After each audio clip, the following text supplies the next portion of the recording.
Chapter 19. It's in the Little Things. Part 2. Summary. A quick continuation of Part 1.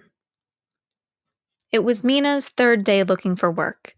Dinky and Ochako had been able to land a job on their first day, but nothing Mina had tried so far had seemed to be a fit. So now she was just wandering through the lively alien streets. As Mina turned the corner, something caught her eye. Off to the side, a group of sentients were doing some sort of dance performance.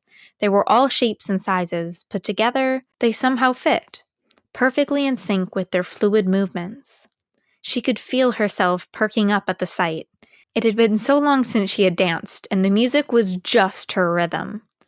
Carefully, she weaved her way to the front of the crowd to get a better view. They were really good. As she continued to watch them, her smile grew wider and wider, until her cheeks hurt from the strain.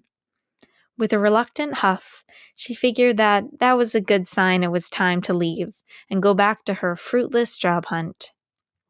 But, just as the song they were on ended, and Mina had turned to leave, the lead dancer spoke out into the crowd. "As many of you know, we are Nerkayums looking for a new member to join. Instead of some boring Erstaldante audition, we're asking anyone in the audience interested to come up to the front and show us what you've got." In seconds, Mina was out on the makeshift stage the performers used.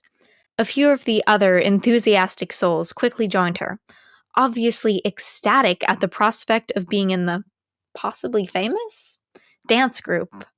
Mina, on the other hand, was just excited to dance again. While she knew she was good, she was not on the professional level yet, so she was just here to have some fun. She watched excitedly as each sentient went. They weren't bad, but Mina was sure that she had just the thing to wow the crowd. So, when it finally got to her turn, she was feeling pretty confident.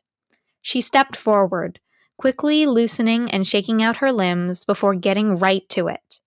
Even though there wasn't music, just a steady beat, Mina could quickly feel herself falling into a comfortable rhythm. She could hear the crowd cheering her on as she moved into a tight spinning hand glide. Even though she wanted to continue, Mina could feel herself getting more and more worn out. Before her abduction, she could have gone on for hours, but now she could barely handle a couple of minutes.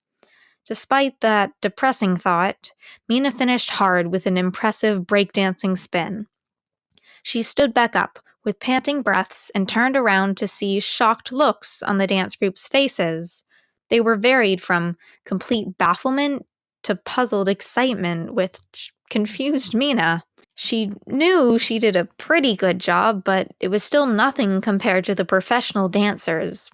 Hell, she wasn't even top of her dance class back on Earth. "That was amazing!" one of the dancers blurted out. The others around them quickly gave nods and various noises of agreement. The leader of the group spoke up. "Do you want to join the group? You'll be paid, of course. I can't believe you're so flexible. It's like nothing I've seen before." Mina could hardly believe what she was hearing. She'd been offered a job as part of a professional dance group? "Yes!" Mina excitedly shouted out. "I cannot believe this! OMG, I will not let you down!"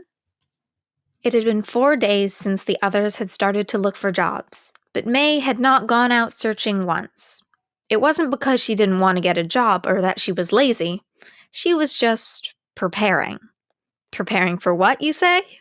When Dinky asked that exact question, the only response he got was maniacal laughter. But today was finally the day. So, bright and early, Mei had made her way into town, into a very specific building. One with high ceilings and very good ventilation. A must-have for any place Mei visited, as one could never know when something around her would inexplicably explode. Today, she'd brought with her something very special, something that should guarantee her a job. For the place she had arrived at was none other than the local science association that just so happened to be having their biannual engineering expo. and she just so happened to be a participant. So just as the hall opened for sentience to set up, she arrived, invention ready to wow.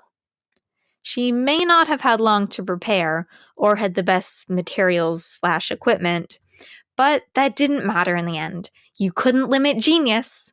So, with Mr. Xiantuk's help, she was able to make her first baby using alien technology. First of many if everything went to plan. Well, it wasn't a completely new baby, but with the state of her hover boots that Ochako had been wearing were in, it might as well have been. Especially when taking the massive improvement she had made into account. Mei just knew the hiring scouts would be fawning over her new and improved baby. As more people arrived, the more confident Mei got. While there were some amazing stalls here and there, most were obviously amateurs. It's what she expected from a relatively small town, though she was surprised to see how many of the scouts listed for the event had come from out-of-town areas with job opportunities. While there was no way Mei could take a job from that far away, she was determined to impress them all the same. So, when the expo officially began, so did Mei's demonstration. Because what better way to get a crowd interested? Heads turned her way as Mei's voice boomed into the presentation hall. Don't ask her how she got a concert-grade speaker. She just did. Instead of using the provided table for its intended purpose, Mei was standing aloft the flimsy thing. Once she was satisfied with the number of heads turned her way, she began. The improvement she had made to the hover boots allowed Mei to skate around the hall with ease as she explained the inner workings of her baby. Sharp turns, mid-air direction changes, impossibly high jumps, and bouts of mid-air hovering. She was determined to show the full capabilities of her creation, while not leaving out a single detail of the explanation. By the end, she was sweating and out of breath, but she didn't let it show. Mei had seen just how many scouts had eager and hungry looks on their faces, thanks to her quirk, and she knew that presentation was key in things like this. So with a confident conclusion, she delivered her name before trying not to collapse on her table. She could hear the crowd of hiring scouts making their way to her stand, just as she was regaining the last of her composure. That presentation was no easy feat, but it was looking like it had paid off. And it had. By the end of the expo, she had an offer from almost every company present, though she ended up going with a smaller company. It didn't offer the most money, but she would be allowed free reign in the workshop, something that would be instrumental to rebuilding their soon-to-be ship. So, it was with a wide smile Mei walked out of the Science Expo that evening, the number of teeth that escaped her slightly manic grin no doubt freaking out the nearby sentients, but she couldn't contain herself. Things had gone just as she hoped. Things were looking up. And as Mei looked up into the dimming sky, she couldn't help but thank her Lord and Savior, the Rat God. Somewhere on Earth just then, Nezu let out a sneeze. Notes.